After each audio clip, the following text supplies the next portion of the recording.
في يا جماعه كيكه طالعه ترند اسمها لارش تقريبا. دي طالعه ترند قوي وقلبت الدنيا على التيك توك، وبيعملوا بيها وصفات كانها مولتن كيك كده.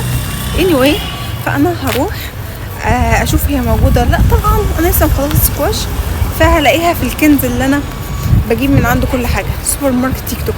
فهل هتكون موجوده في سوبر ماركت تيك توك ولا لا؟ هنروح نشوف ونجربها سوا. وفعلا يا جماعه زي ما قلت لكم سوبر ماركت تيك توك ده مغاره علي بابا اللي بلاقي فيه كل الترندات اللي بتنزل على طول. اول لما الترند ينزل هم بيجيبوه ويتلاقوه متوفر عندهم بكمية.